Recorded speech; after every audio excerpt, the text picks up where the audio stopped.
Assalamualaikum warahmatullahi wabarakatuh. Anak-anakku sekalian, marilah sekilas kita belajar tentang beriman kepada Rasul. Berapa anak-anak? Yang keempat apa yang ketiga? Yo, coba yang pertama iman kepada Allah, yang kedua kepada malaikat, yang ketiga kepada kitab, yang keempat kepada Rasul, yang kelima kepada hari akhir, yang keenam kepada qada dan qadar. Jadi iman kepada Rasul termasuk rukun iman yang keempat. Bagus.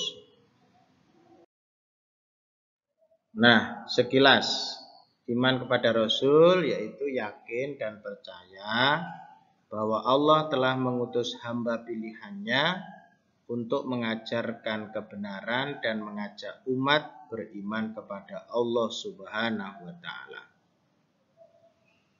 Yang kedua, di antara cara beriman kepada Rasul adalah misalnya tidak membeda-bedakan di antara Rasul. Jadi kita tidak boleh membedakan, misalnya kita Muslim kemudian menghina Nabi Isa, menghina Nabi Musa, tidak boleh. Jadi semua Rasul yang pernah diutus oleh Allah, mereka semua harus kita muliakan. Tidak boleh dibeda-bedakan. Yang kedua, kita mempelajari kitab suci yang dibawa Rasul tersebut. Nah, karena kita ini adalah umatnya Nabi Muhammad, maka kita mempelajari kitab Al-Quran. Kemudian meneladani perilaku Rasul. Rasul yang dianut, Rasul yang dipercayai, maksudnya yang sedang sekarang ini yaitu Nabi Muhammad. Jadi kita tidak perlu meniru Nabi Musa, tidak perlu meniru Nabi Isa, tapi kita cukup meniru Nabi Muhammad. Tetapi kita tidak boleh menghina atau merendahkan Nabi selain Nabi Muhammad. Itu yang harus menjadi pemahaman kita. Lalu Nabi itu adalah, nah ini sering kita ditanya, Nabi dan Rasul itu sama apa tidak? Beda. Kalau Nabi itu seorang laki-laki yang diberi ajaran atau diberi wahyu oleh Allah, tetapi tidak untuk disampaikan kepada umatnya. Jadi cukup untuk dirinya sendiri. Sedangkan Rasul adalah orang laki-laki yang diberi wahyu atau ajaran untuk disampaikan kepada umatnya. Itu bedanya Nabi dan Rasul. Lalu kelebihan yang diberikan Allah kepada Rasul untuk meneguhkan kerasulannya disebut mukjizat. Jadi setiap Rasul itu memiliki mukjizat. Mukjizat fungsinya untuk meneguhkan, untuk meyakinkan bahwa beliau itu adalah Rasul. Contohnya misalnya Nabi Musa, tongkatnya bisa menjadi ular. Apakah selalu tongkatnya bisa jadi ular? Ya tidak. Jadinya ular itu karena kehendak Allah. Jadi tidak selalu tongkatnya dilempar jadi ular, tidak. Itu semua atas kehendak Allah. Begitu juga Nabi Isa menyembuhkan orang buta, bisa menghidupkan orang mati. Apakah selalu menyembuhkan orang buta? Tidak. Apakah selalu menghidupkan orang mati? Juga tidak, ya. Jadi itu hanya dalam hal tertentu yang dikehendaki oleh Allah. Sesungguhnya semuanya atas kehendak Allah. Jadi bukan kehebatan Nabi Isa, tapi yang hebat adalah Allah. Begitu juga Nabi Ibrahim. Tidak bisa dibakar, ya, tidak hangus, tidak mati waktu dibakar.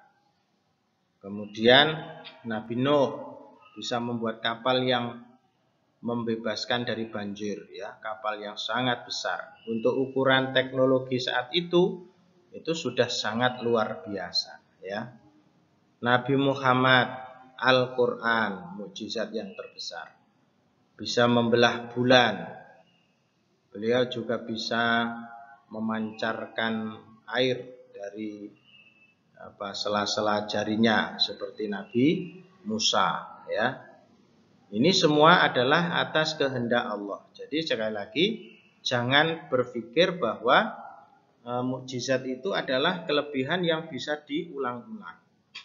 Jadi kelebihan itu hanya atas kehendak Allah. Kemudian sifat bagi Rasul. Yang pertama sidik, yaitu jujur. Semua Rasul itu jujur, tidak ada yang membohong. Rasul itu tabligh, menyampaikan ajaran. Jadi tidak ada ajaran yang disembunyikan. Kemudian amanah, dapat dipercaya. Fatonah, cerdas. Ya, cerdas itu salah satu cirinya orang yang mampu memberikan solusi dalam setiap problem atau masalah yang dihadapi umat. Amanah itu misalnya tidak pernah mengkhianati kepercayaan rakyatnya. Nah, Rasul itu ada yang memiliki kesabaran dan ketabahan yang luar biasa. Mereka diberi gelar ulul azmi. Di antaranya adalah Nabi Nuh. Ya, Nabi Nuh itu sabar sekali karena putranya yang bernama Kan'an itu tidak mau beriman. Ibrahim dalam keadaan yang sangat memprihatinkan, ya. Jadi istrinya baru saja melahirkan, lalu harus berjalan dari Palestina ke Mekah. Itu sebuah kesabaran dan ketabahan. Bahkan pernah disuruh membunuh atau menyembelih putranya sendiri. Begitu juga Nabi Musa dikejar-kejar oleh Fir'aun bersama Bani Israel. Nabi Isa diancam untuk disalib dan sebagainya. Apalagi Nabi Muhammad, banyak sekali ujiannya. Nah, kelima Rasul ini disebut dengan ulul azmi. Saya kira demikian anak-anak apa yang bisa saya sampaikan. Semoga bermanfaat. Terima kasih. Wassalamualaikum warahmatullahi wabarakatuh.